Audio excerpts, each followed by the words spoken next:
السلام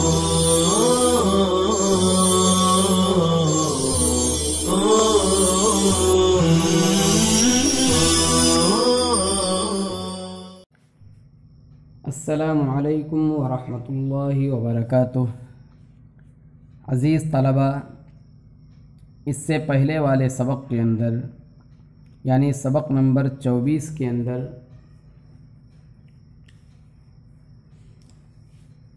آغاز کتاب کے عنوان سے اور پھر مقدمۃ الکتاب کے عنوان سے کچھ سوالات آپ کی خدمت میں پیش کیے گئے تھے۔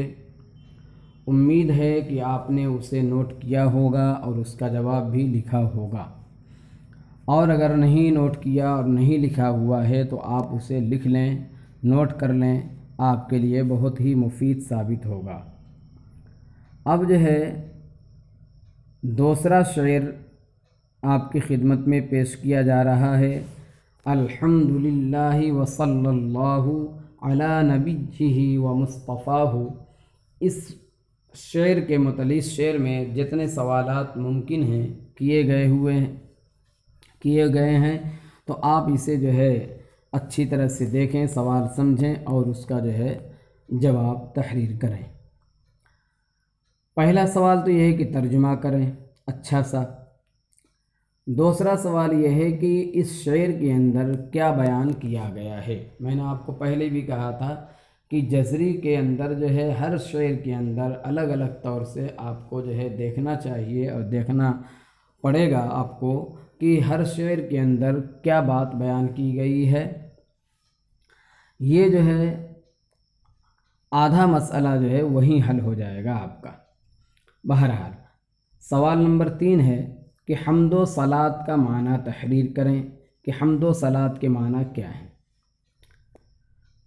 ہم جو ہے جب کسی کی تعریف کرتے ہیں تو اس کے لیے الگ الگ الفاظ استعمال کرتے ہیں۔ تو کسی تعریف کا نام جو ہے ہم حمد رکھتے ہیں، کسی کا مدح رکھتے ہیں، کسی کا شکر رکھتے ہیں۔ تو کسی کی تعریف کے لیے لفظ حمد، مدح اور شکر استعمال ہوتا ہے۔ تو کیا تینوں ایک ہی ہیں یا ان میں کچھ فرق بھی ہے؟ یعنی ایک دوسرے کا مترادف ان کو مانیں گے یا جو ہے آپ کی تحقیق کیا ہے؟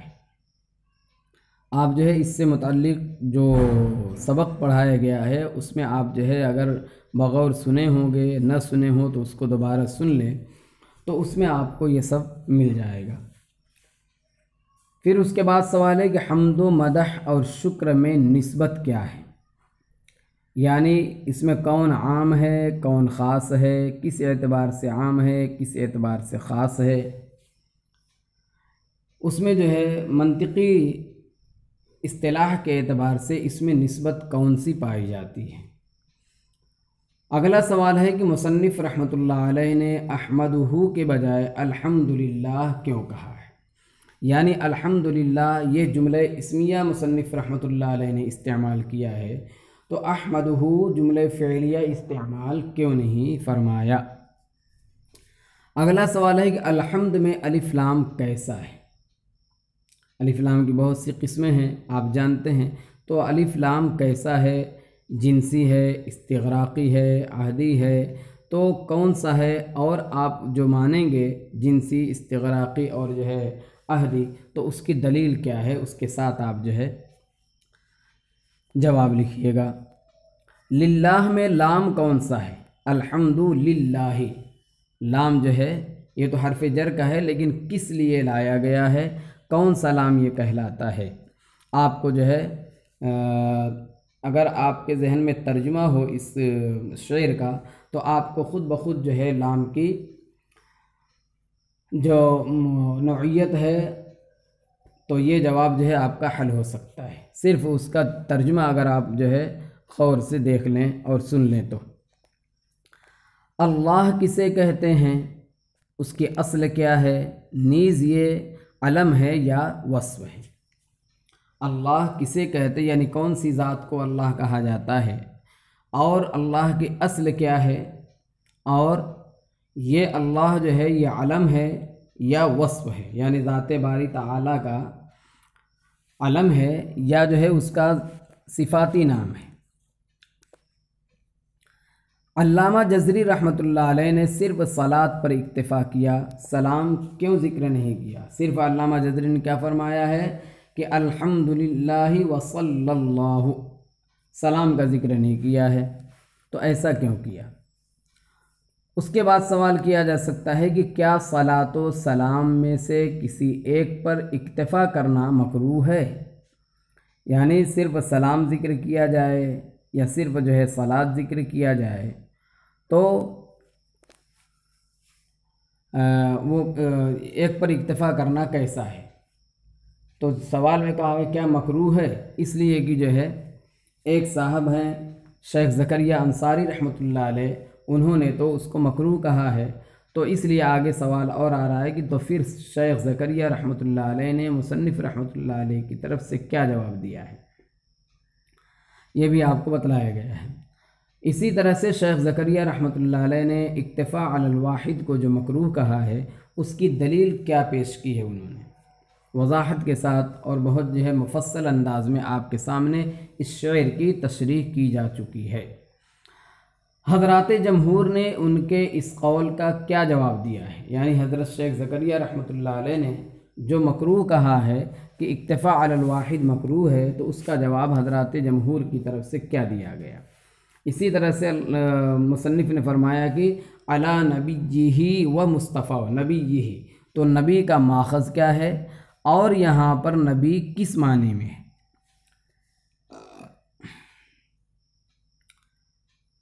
نبی کو نبی کیوں کہا جاتا ہے؟ اگلا سوال ہے کہ نبی کو نبی کیوں کہا جاتا ہے؟ اسی طرح سے ایک سوال یہ بھی ہے کہ مصطفیٰ کی لغوی تحقیق فرمائیں اور اس کی ترکیبی حیثیت بھی واضح کریں۔ علی نبیہ و مصطفیٰ میں مصطفیٰ جو ہے ترکیبی اعتبار سے کیا بنتا ہے، کیا واقع ہو رہا ہے؟ اسی طرح سے اگلا سوال ہے کہ نبیہ و مصطفیٰ میں ضمیر کا مرجع متعین کریں۔ مصطفیٰ کے لفظ سے کس حدیث کی طرف اشارہ ہے؟ آپ کو جو ہے سوال تشریح کے اندر بتلایا گیا ہے کہ لفظ مصطفیٰ سے جو ہے کس حدیث کی طرف جو ہے اشارہ کیا ہے مصنف رحمۃ اللہ علیہ نے، یا جو ہے مصطفیٰ کا جو لفظ آپ صلی اللہ علیہ وسلم کی ایک جو ہے ایک آپ صلی اللہ علیہ وسلم کا جو صفاتی نام ہے، تو کس حدیث کی طرف سے جو ہے کس حدیث سے جو ہے یہ لفظ منتخب کیا گیا ہے آپ صلی اللہ علیہ وسلم کے لیے؟ ایک سوال یہ ہوتا ہے کہ ان اللہ و ملائکتہ یصلون علی النبی یا ایھا الذین آمنوا صلوا علیہ وسلموا تسلیما، اس آیت پاک کی روح سے اس آیت پاک کا لحاظ کرتے ہوئے کیا انسان کے لیے آپ صلی اللہ علیہ وسلم پر صلاۃ و سلام واجب اور ضروری ہے؟ اس میں تفصیل کیا ہے؟ اس کی پوری تفصیل آپ کے سامنے آ چکی ہے۔ اسی طرح سے سوال یہ ہوتا ہے کہ حضرت ناظم رحمۃ اللہ علیہ نے وصف نبوت کو وصف رسالت پر ترجیح کیوں دی جبکہ رسالت ابلغ ہے؟ یعنی مصنف رحمۃ اللہ علیہ نے کیا فرمایا کہ علی نبیہ و مصطفیٰ، اگر آپ صلی اللہ علیہ وسلم کے صفت بیان کرتے ہوئے یوں کر دیتے علی مصطفیٰ علی رسولہ و مصطفیٰ، تو کیا حرج تھا؟ یعنی علی رسولہ اگر کہتے تب بھی جو ہے وزن شعری کے اعتبار سے بھی کوئی حرج نہیں تھا، تو پھر مصنف نے علی رسولہ چھوڑ کر کے علی نبیہ کیوں استعمال کیا ہے؟ جبکہ آپ جانتے ہیں کہ رسالت ابلغ ہے نبوت سے، تو اس لیے یہ سوال ہوتا ہے کہ حضرت ناظم رحمۃ اللہ علیہ نے وصف نبوت کو وصف رسالت پر کیوں ترجیح دی جبکہ رسالت ابلغ ہے؟ اگلا سوال یہ کہ نبیہ و مصطفیٰ میں عطف کون سا ہے؟ آپ جانتے ہیں کہ عطف کی بہت سی صورتیں ہیں، تو اس میں جو ہے نبیہ و مصطفیٰ میں عطف کون سا ہے؟ کیونکہ عطف جو ہے بین المتقاربین بھی ہوتا ہے اور عطف بین المتغائرین بھی ہوتا ہے، تو یہاں پر عطف کون سا ہے یہ جو ہے آپ کو بتلانا ہے۔ اگلا سوال جو ہے تیسرے شعر کا ہے، محمد و آلہ و صحبہ و مقرئ القرآن مع محبہ۔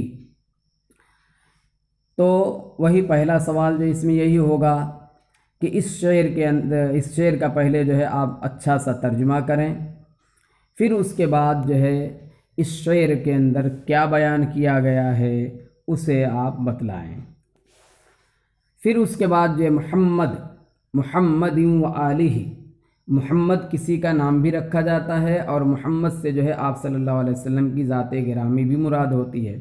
تو سوال یہ ہے کہ جب محمد سے آپ صلی اللہ علیہ وسلم کی ذات گرامی مراد ہو تو محمد کے کیا معنی ہوں گے اور محمد کسے کہیں گے؟ آل کا معنی و مصداق اور اصل بتلائیں۔ محمد و آلہ، تو آل کے اندر تین چیزیں آپ سے پوچھی گئی، آل کا معنی کیا ہے، آل کا مصداق کیا ہے اور آل کی اصل کیا ہے۔ یعنی آل یہ ظاہر سی بات ہے کہ یہ جو ہے معلل ہے، تعلیل کے بعد جو ہے یہ آل ہوا ہے، تو آل کی اصل کیا تھی۔ پھر اگلا سوال ہے کہ آل کا اطلاق کس طرح کے لوگوں پر ہوتا ہے۔ پھر اس کے بعد جو صحبہ سے صحب ان کی اصل کیا ہے اور یہاں کون مراد ہے۔ پھر اسی سے ملا ہوا سوال ہے کہ صحابی کسے کہتے ہیں۔ پھر ایک عام سوال ہے کہ آلہ، صحبہ اور محبہ میں ضمیروں کا مرجع کیا ہے۔ محمد و آلہ و صحبہ و مقرئ القرآن مع محبہ، تو ان تینوں کلمات کے اندر جو ہے ہا ضمیر کا مرجع کیا ہے۔ پھر یہاں پر جو ہے ایک چیز ہے کہ مضاف اور مضاف الیہ میں مرجع کس کو بنایا جائے گا اور بہتر کیا ہے۔ مضاف اور مضاف الیہ میں یہ جو ہے تشریح کے اندر آپ کو بتلایا گیا تھا کہ محبہ میں ہا ضمیر کا مرجع بعض لوگوں نے القرآن کہا ہے اور بعض لوگوں نے جو ہے مقرئ القرآن کہا ہے۔ تو اس میں جو ہے یہ سوال ہوگا کہ مضاف اور مضاف الیہ جب مرجع بنے تو اس میں مضاف کو مرجع بنانا چاہیے یا جو ہے مضاف الیہ کو۔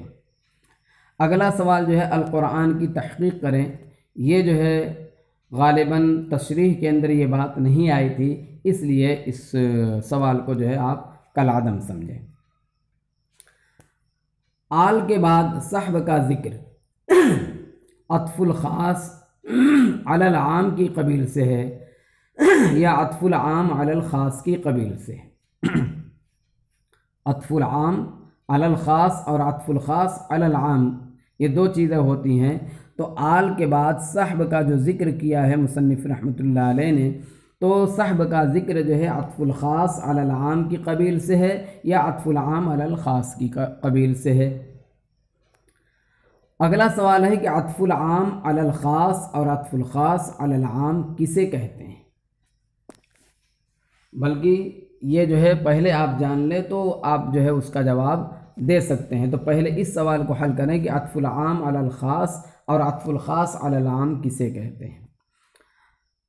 اور اگلا سوال ہے کہ صلاۃ و سلام میں مقرئ القرآن کو کیوں شامل کیا گیا؟ اسی طرح سے دعا میں مقرئ القرآن کو کیوں شامل کیا گیا؟ یہ سوال جو ہے زائد ہے، اس کو کالعدم سمجھیں۔ اگلا سوال دعا میں مقرئ القرآن کے ساتھ محب کو کیوں شامل کیا گیا؟ یہ سوال ہونا چاہیے۔